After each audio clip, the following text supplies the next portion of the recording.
I'm Logan Crawford, and right now on Spotlight, we're diving into the witty and relatable world of Body Count by Linda Wong. This engaging novel follows two close friends as they navigate the ups and downs of dating, romance, and finding that perfect partner. Through heartbreaks, humorous missteps, and the creation of their own dating site, their unwavering friendship shines as the ultimate support system. We're delighted to have this very talented author join us here today on Spotlight. We thank the team at Sweet Spire Literature Management for helping us put her in the spotlight today, and we ask viewers like you to support authors like her by subscribing to our channel and by purchasing her amazing books. The links are below this Thank interview. you. Linda, thank you so much for joining us here today on Spotlight. Thank you. It's my pleasure. This is a wonderful opportunity and a nice chance to get to know you a little bit more. Great to meet you as well. Glad to get to know you and loved your books. Let's talk first today about Body Count, which is pretty funny in and of itself because there's a little double entendre there. People talk about body count as in how many partners they've had in life. So I was like, body count. And then I read it and I'm like, okay, that's what it's about. So it's really, really good. What was the inspiration behind it? Why did you decide to write this? Well, I've enjoyed the process of writing for quite some time. I started years ago with writing college textbooks. I was a college teacher and was asked to write textbooks. So I did that, excuse me, and found I really loved the process. And then I started writing children's books, and that was delightful. And then I thought the next thing, let's try novels. So I don't know, I've been single for many years, and a lot of single women have similar experiences Yeah, with dating absolutely. and trying to find partners and all the things that happen. And so I just decided to just start a book and see where it went. And it just kind of evolved with these two wonderful friends that just were supportive of each other through everything that they went through. Many of the experiences, oh, excuse me, this is not not good timing. Oh, no. Many of the experiences are ones that I have had, but I need to clarify everything in that book.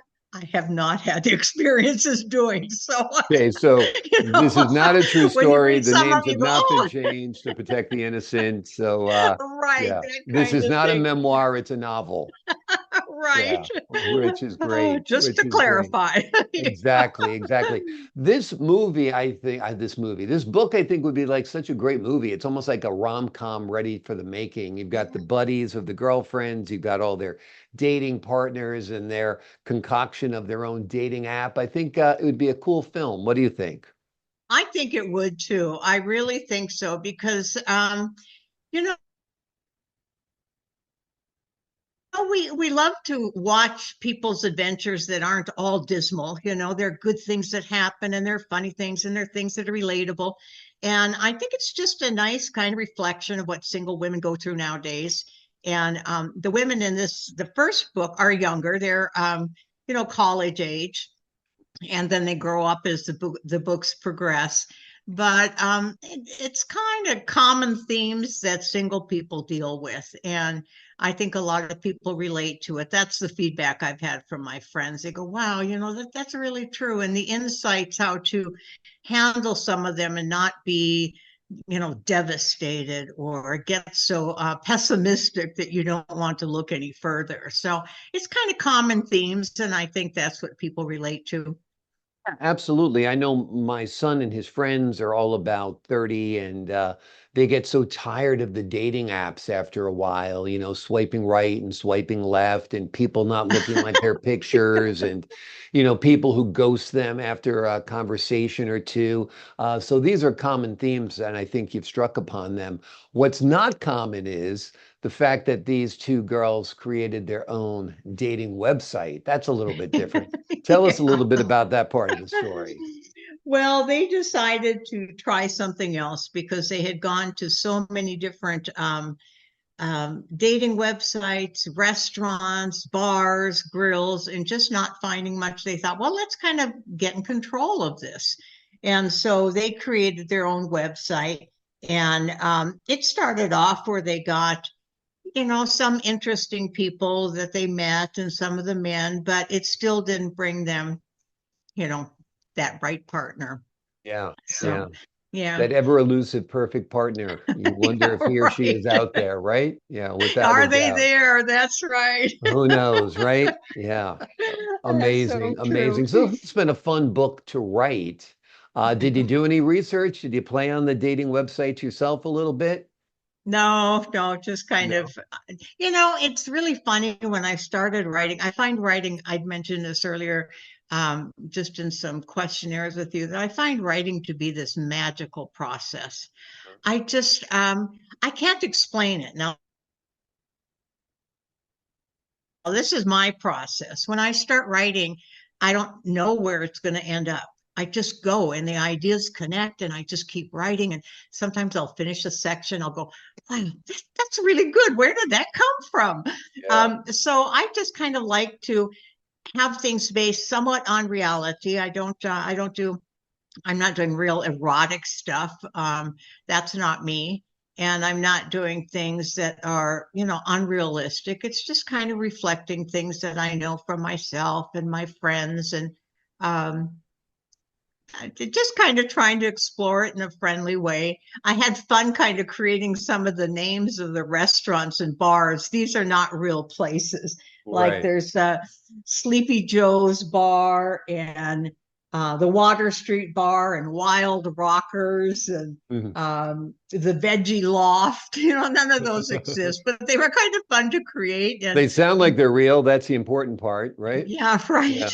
Yeah, Wonderful, I did wonderful. kind of look up some of them to make sure they didn't exist, and I'm not reflecting some place that's out there that, doesn't fit the theme of the book. But Yep. no, they're just all original places. Maybe someone will like a veggie loft and decide to create a Maybe it'll restaurant be a there. chain restaurant. You become a millionaire. Veggie Oh, yeah, lofts will right. spring up all over the country. That'd be great. You Tell us a use little my bit name. about Tell us a little bit about the two young ladies in the book and their dynamics of the friendship and their differences when it comes to dating. Okay, Remy is very outgoing, very vivacious. She's a columnist for a newspaper. So she Hmm. has lots of experiences meeting a lot of people. She's very easy and comfortable in social situations. Amber was a little bit different. Amber was a college teacher, kind of Hmm. reflecting me, and so a little bit more conservative. Um, Willing to date, but not as risk taking as Remy. And the two of them just created a friendship over the years that they found that they enjoyed doing things together. They liked kind of the contrast, the difference between the two, but they had enough that was a common bond between them that they would, they did some double dating. They tried that to see how it would work. And they just found enough in common that even though they came from kind of different backgrounds, had different careers going, they still found connections and enjoyed spending their time together. Oh. This book is part of a series. We follow these girls through two different stages of life. We don't follow all of them because there are Okay. some people that have some things that happen to them. So I don't want to give it all away, but at Right. the end of the first book, there's kind of a tragedy that happens, and Hmm. so the characters change a little bit. The second book, which is The second book is Body Count. body, yes. The second book is What's Your Number. The Okay. first book is Body Count. The second book is What's Your Number. And in this one, Remy, the columnist, continues on, and some new characters come in. Craig, a bartender Mhm. who is going through his own relationship issues as a male, comes into the scene. And then some other people are brought in to kind of discuss their situations and add a little bit more dynamic to the. I want you to know my phone would ring right now. That's okay. A We little bit can't more. hear it. Don't worry about it. Let me ask you this. Okay. It almost seems like a modern version of Sex in the City in a way.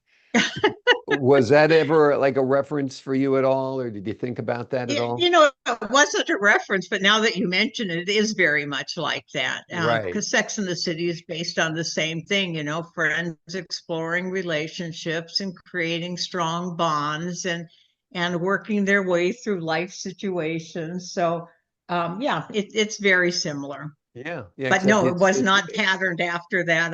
yeah. I just, like I said, I didn't start out with even a pattern. I didn't know where it was going to go. It just kind Exactly. of like unfolded.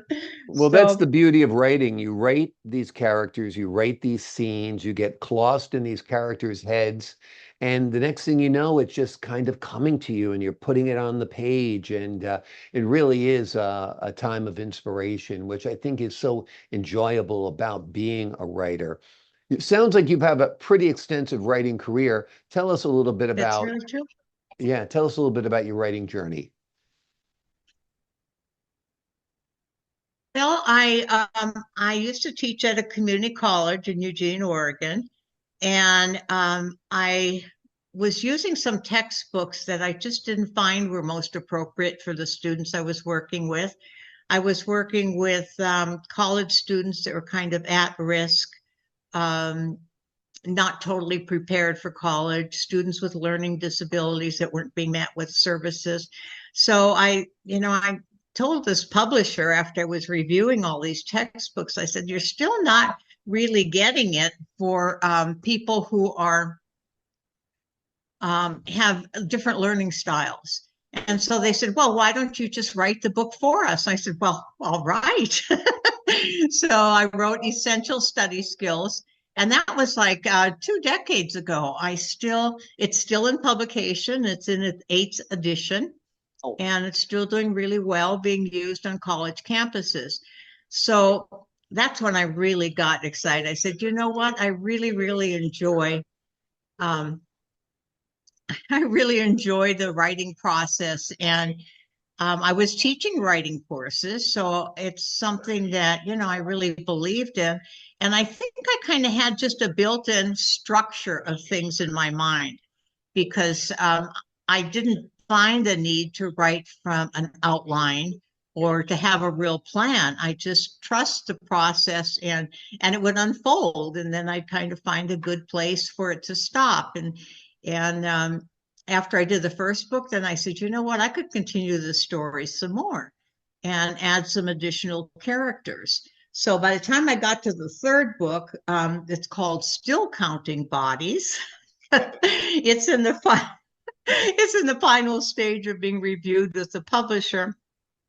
But that one, 5 close friends are bonded together, and their names are the Fierce Five. And the Fierce Five, each one now, I've got a lot of different directions to branch out because each of the 5 has their storylines going. So it's kind of a fun adventure to see how they all come together. And again, it's the underlying theme is the value of supporting good friends. That no absolutely. matter what they go through, yeah, they're Exactly. there for Guys each and other. girls come and go, but friends are forever.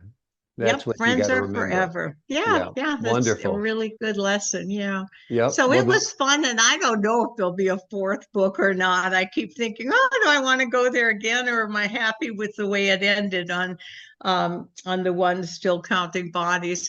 So that's where I went with the novels. With the children's book, um, I used to teach also elementary school. And so I just really love the notion of kids learning and enjoying reading early ages. It makes such an impact if they start their little lives just being curious about books and reading and learning the facts and information. So Amazing Animals A to Z is in a book called Tell Me More. So tell me more about these different animals. And I have a lady named Tina Sturgis who lives here in Las Vegas. Well, used to live in Las Vegas. She's in Utah now. She did the illustrations, and they're just beautiful. wow. And it's just really nice to read about interesting, kind of unusual facts about 26 animals. And then there's a comprehension question that the adult who's reading with the child can ask them so they can kind of engage in some discussion. And it's just really a delightful book. I really love it, and I'm very proud of that. And then the other children's book that I wrote is called I Can Read. And that one is just a very basic, phonetically controlled vocabulary so students can sound out the words, and they have comprehension questions, and they can color the pictures. And it's just kind of a fun thing that I'm trying. And that one's just a new one that will be out soon. So it's just a fun process. I find it's a wonderful way to spend my time, and I just kind of get consumed by it. And I can hours and hours can go by, and I get up and go, oh my gosh, look what time it is. Exactly, But it's exactly. just something that I enjoy. Yeah, Yep, just and I something think that your helps. readers enjoy it as well. This book is completely enjoyable, completely entertaining. It is Thank called Body you. Count. Oh, my pleasure. It's an engaging novel that follows two close friends as they navigate the ups and downs of dating, romance, and finding that perfect partner. It's a terrific read. It's a wonderful romp. Hollywood, you should turn this into a film. It's terrific, or a TV series if you're listening. Linda, thank you so much for joining me here today on Well, thank Spotlight. you. Thank you. My pleasure. I enjoyed it. You're an I enjoyed excellent interviewer. Thank you. Thank you so much. I enjoyed speaking with you as well. To the folks at home, I'm Logan Crawford, thanking you for your time this time. Until next time on Spotlight.